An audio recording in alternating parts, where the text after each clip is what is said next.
So this is the Antigravity A1, the first 360 drone on the market. It's a completely new concept and actually a whole new category of drones. I wanted to understand how this drone flies compared to a conventional drone and whether I would prefer it to such a drone. That's why I compared it to the DJI Mini 5 Pro, which is currently the best conventional drone in this size category. Today you'll see how the two drones differ, how the footage compares in a direct comparison, and at the end I'll also tell you who I would recommend the Antigravity A1 to and who I would recommend the DJI Mini 5 Pro to. And it's going to be interesting, because both drones have their strengths and weaknesses. The Antigravity A1 was provided to me by Antigravity for testing purposes, but this video does not contain any additional paid sponsorship. There are 10 categories that are important for this comparison. At first glance, the two drones don't look all that different. They are roughly the same size, have the same ports at the back, one button, and the arms fold sideways so you can store the drone compactly. Both weigh around 250 grams. Yes, you've probably heard that while the Antigravity A1 actually weighs only 249 grams, the Mini 5 is slightly heavier at 252 grams, which may lead to additional restrictions in some countries. Whether you can fly the DJI Mini 5 without a drone license therefore depends on the regulations in your country. On the front, you can immediately see a big difference between the two drones. While the Mini 5 Pro is a conventional drone with a camera and gimbal, the A1 also has a mobile part in the middle. However, this is not a standard gimbal. And like any other 360 camera, the Antigravity A1 has two cameras, one on the top and one on the bottom, to prevent the drone from touching down on the lower lens during takeoff and landing and damaging it. It has its own landing gear that retracts after takeoff. And extremely important, if the lenses are damaged, you can replace them yourself with a lens replacement kit. This is important because the lower lens in particular can be a potential weak point. The two lenses and cameras enable a 360 recording with a complete 360 degrees panoramic view. Similar to the invisible selfie stick, the drone disappears from the shot. And regardless of what you think of this drone, it's an incredible piece of technology.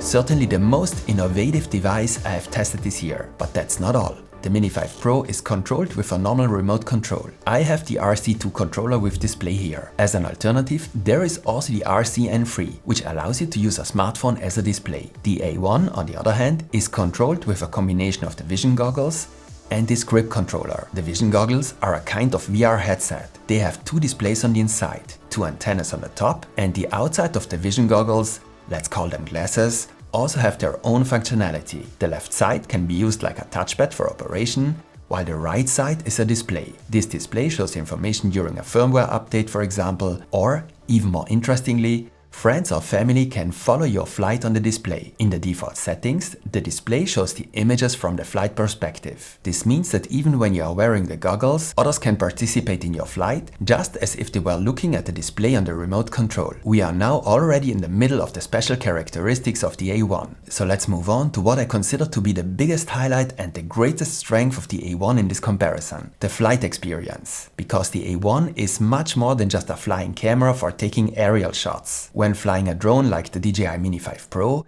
you usually look at the remote control display and try to maneuver the drone in such a way that you get a good shot. This can be fun, but it's less about the actual flying experience. In my opinion, this is different with the Antigravity A1. When you put on the goggles and connect them to the drone, you can look around freely. The A1's 360 camera provides a complete 360 degrees panoramic view. You can look around during the flight as if you were flying with a paraglider or a wingsuit. So it's very close to the experience of flying. It's difficult to convey this experience with this video. This is a screen recording of the goggles. The quality is slightly reduced, and it is also choppier than during the actual flight. But I think you can imagine that flying with this drone is a completely different experience. It is also not comparable to an FPV drone. On the one hand, unlike an FPV drone, the A1 is extremely easy to fly. On the other hand, the viewing direction is completely independent of the flight direction. So you can fly forward and look down,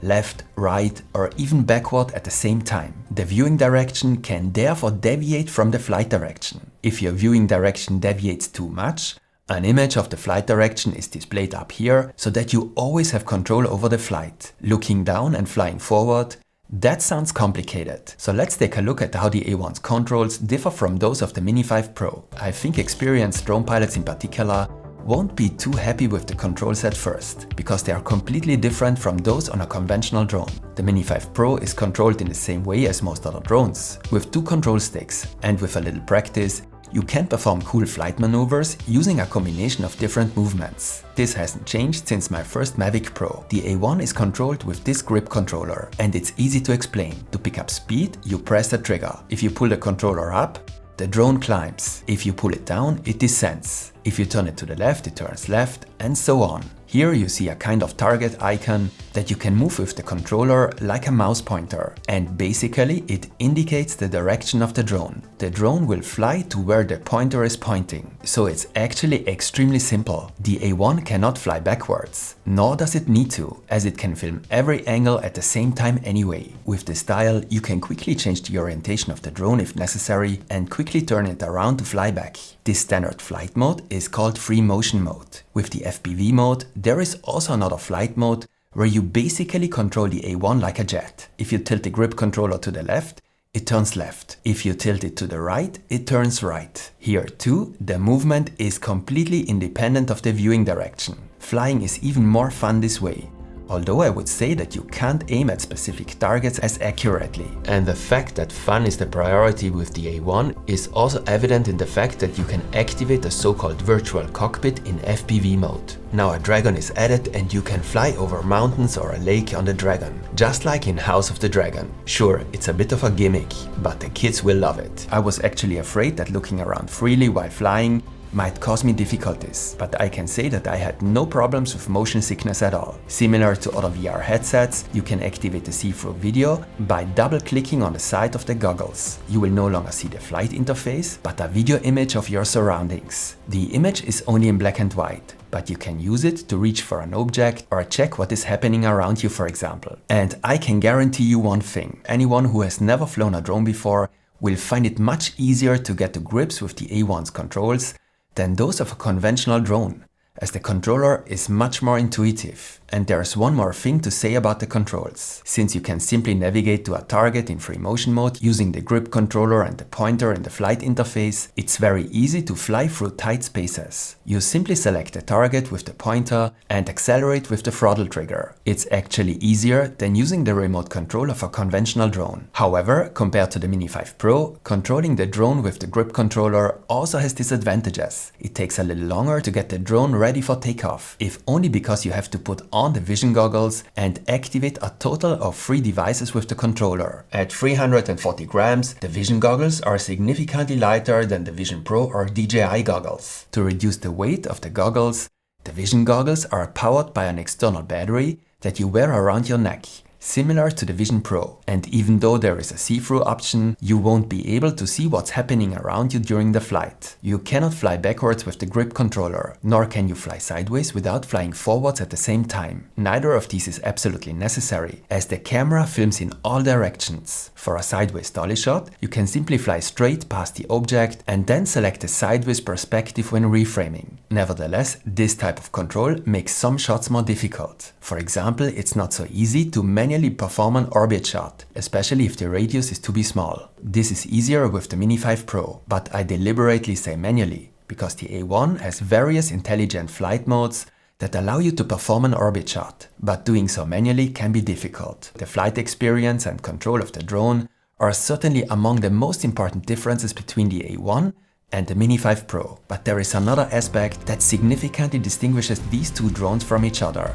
the camera. While the DJI Mini 5 Pro has a conventional, albeit very good camera, the A1 actually has 2 cameras that together take a 360 recording. This has many advantages, but also a few disadvantages. A 360 camera takes a complete 360 degrees shot of the entire surroundings. You can play back the 360 recordings as such and look around freely during playback.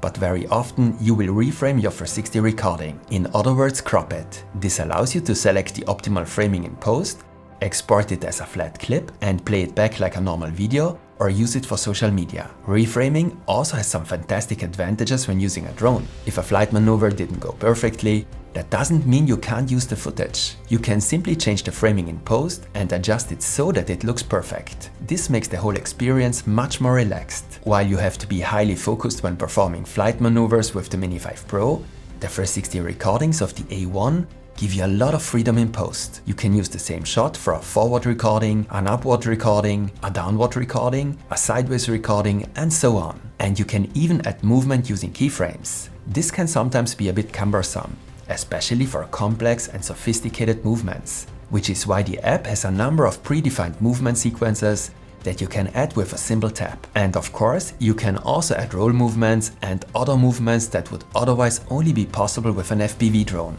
A shot like this would not be possible with the Mini 5 Pro. You no longer need to fly an FPV drone to take aerial shots with incredible movements. To be fair, it must be said that the Mini 5's gimbal has a relatively large range of motion. For example, the gimbal can also be rotated sideways to take a vertical shot in portrait mode. That's great, but you should decide while flying whether you need that shot in portrait or landscape format. The Mini 5 Pro's gimbal also supports sideways roll movements, but you should also perform these during flight for the corresponding shot. This is not the case with the A1 and the 360 recording. In post, you are completely free to decide whether you want to use the same recording in portrait or landscape format, or whether you want to add a roll movement. But while reframing offers many advantages and creative possibilities, it also has disadvantages. If you want to get traditional flat video recordings, you have to reframe each recording. This is now very easy to do. There are auto-edit features, tracking features, and you can also adjust the framing with keyframes if necessary. There is a smartphone app and a desktop app for this. And it's really quick and easy. We'll take a look at the two apps in a moment. But you can't transfer the recordings and use them right away as you can with the Mini 5. In addition, unlike 360 cameras such as the X5,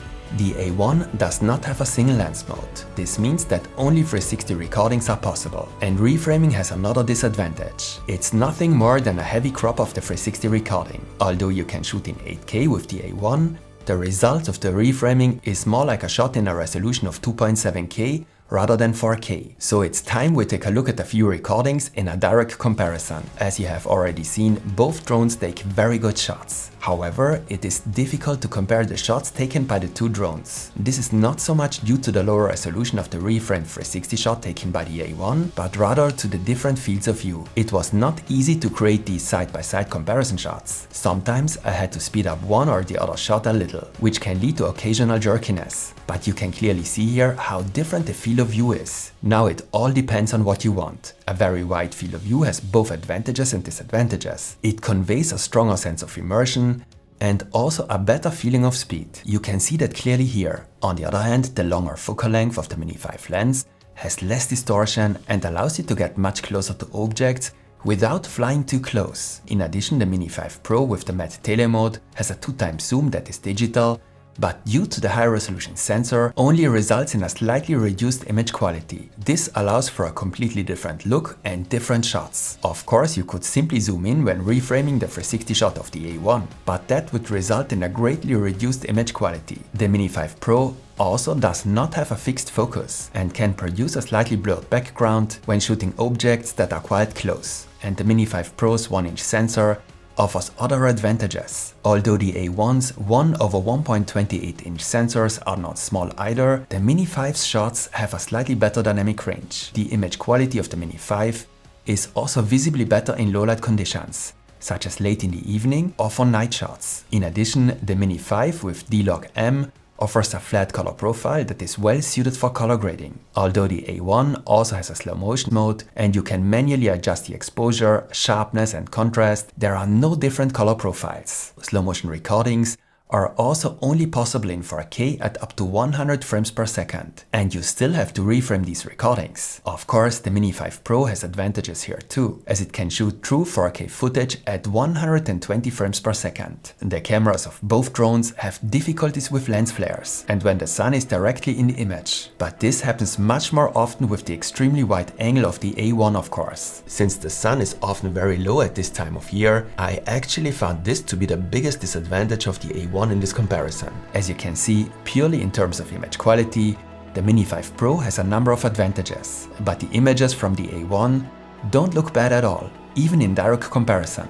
And the biggest difference is certainly the different field of view. Now it depends heavily on what kind of recordings you want to take. A very wide field of view is well suited for immersive recordings, including action shots. The focal length of the Mini 5 Pro is better suited for cinematic shots, and the Antigravity A1 has another strength that could easily be overlooked. You can use the vision goggles like other VR headsets to watch videos. This means you can play back your 360 drone recordings at home with the vision goggles and relive the entire flight, looking around freely in the air as if you were actually flying. And the coolest thing is, you can also copy a movie or other video to an SD card and use the goggles like a giant video projector. This significantly expands the benefits of the A1. Since we are comparing two drones here, we should take a look at the flight characteristics of both drones. The A1 has a maximum flight time of 24 minutes with the standard battery, while the Mini 5 Pro has a flight time of 36 minutes. There are also more powerful batteries available for both drones, but these increase the weight. The high-capacity battery of the A1, for example, enables a flight time of up to 39 minutes. The batteries for the vision goggles and the grip controller allow for a runtime of 2 and 4 hours respectively, so they are not a problem. The Mini 5 can also fly slightly faster than the A1 with a maximum speed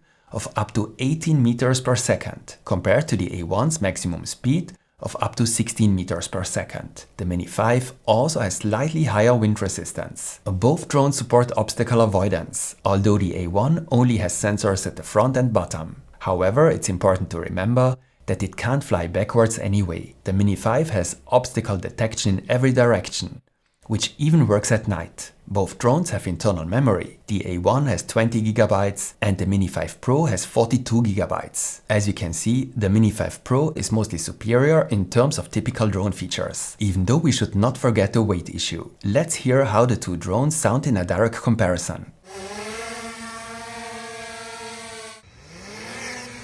Home point updated.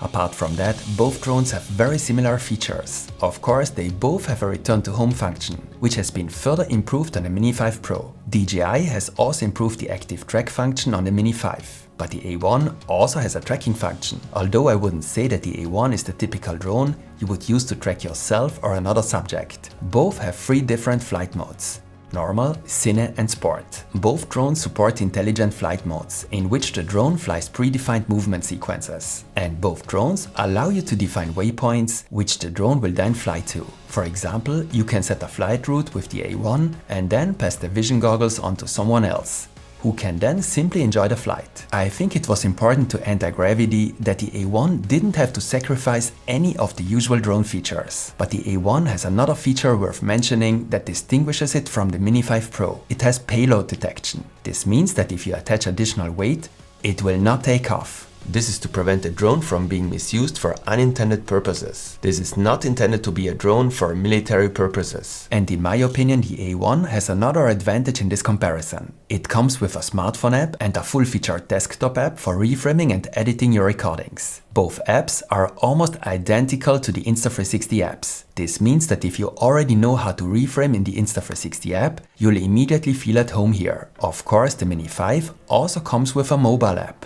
the DJI Fly app. The Fly app and the mobile Antigravity app have an auto edit function, various templates, and a complete editor. But when it comes to special effects, the mobile Antigravity app is clearly ahead. It has a number of effects that are mainly intended for 360 recordings. And as I said, the Studio app is also excellent and identical to the Insta360 app. The apps are extremely important, especially for 360 recordings. If you only want to edit flat clips, as in the case of the Mini 5, you don't necessarily need the apps. Today I have mainly highlighted the special features of the A1 in this comparison, partly because it represents a completely new concept. But one thing must be said: the Mini 5 Pro is also a great drone and you won't regret buying it. So there is still one crucial question to answer: how much do the two drones cost and which one is the right drone for you? The standard bundle of the Antigravity A1 costs $1,600 or 1,400 euros in Europe. The Mini 5 Pro is cheaper,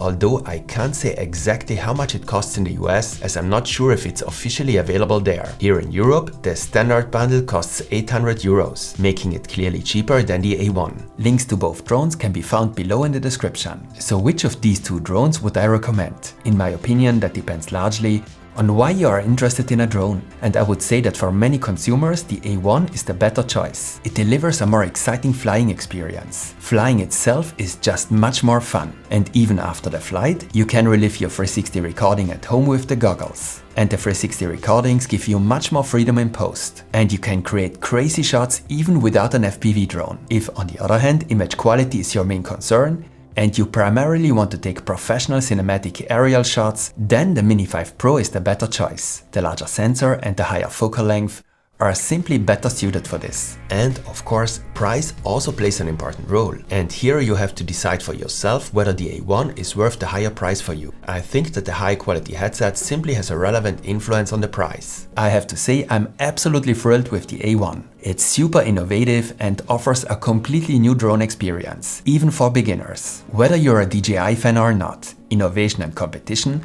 definitely stimulate the market. What do you think? Are you interested in the Antigravity A1? Write your opinion in the comments. I'm curious to see how the A1 will be received, but I'd be very surprised if it isn't a success. So be sure to check out the offers in the description. A complete beginner's tutorial for the A1 will follow soon. Stay tuned and see you next time.